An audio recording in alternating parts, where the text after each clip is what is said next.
Պարոն Կարապետյան, այսօր կառավարության ծրագիրն է քննարկվում եւ ակնհայտ էր, որ Նիկոլ Փաշինյանը ձեզ քննադատության ծրագրեր կողի եւ ձեզ ասաց, որ պատերազմի կուսակցությունը դուք եք, երբ ձեր հարցի ժամանակ դուք խոսեցիք Հայաստանի օկուպացված տարածքներից ադրբեջանցիների հեռացումից եւ երբել այդ տարածքները վերադարձնելու Հայաստանին։ Հաջորդ մեղադրանքը նաեւ այն մասին էր, երբ խոսեց ընտրակաշառքների մասին եւ ասաց դուք այդպիսի ուժեր երբեք պատասխան տալու օրինակ ձեր խոստումների համար։ Ունեք բացատրություն կամ ունեք պարզաբանում այս հնչած քննադատություններին։ Շատ լավ, այս կառավարությունը ուղղակի կարող ենք դոկումենտալ նայել, թե քանի պատերազմ է բերել։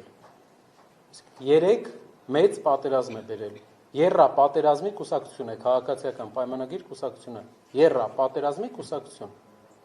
Ինչ վերաբերվում է ամեն անգամ, երբ մենք մտահոգություն կհայտնենք մեր երկրի հողերի հետ կապված, մի հատ պայմանի,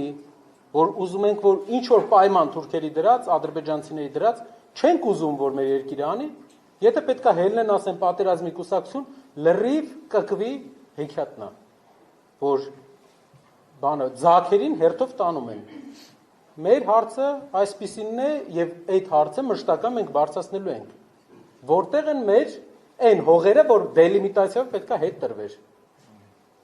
Իրանց տվեցին հողեր, չէ, գյուղեր տվեցին, տարածքներ տվեցին,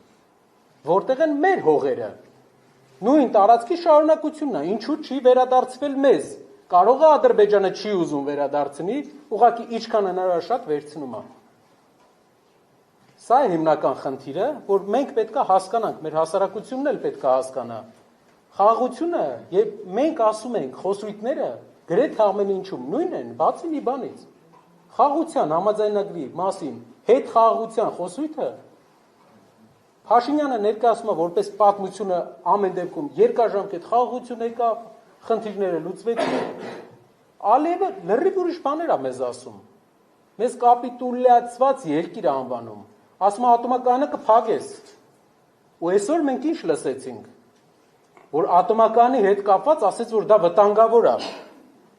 Իսկ մենք գիտենք իր ոճը։ Սկզբից վտանգավոր է։ Հետո նախկիններն են որոշել, որ փակեն։ Չնայած այսօր արդեն ասեց, որ նախկիններն են որոշել, որ կփակեն։ Մեծամորձիներին ողջունում եմ։ Ուզում եմ ուշադիր լինեն։ Իրենց խնդիրը ուրիշ է, մարտահրավերը ուրիշ է։ Տիգրանաշենցիներն էլ եմ ողջունում։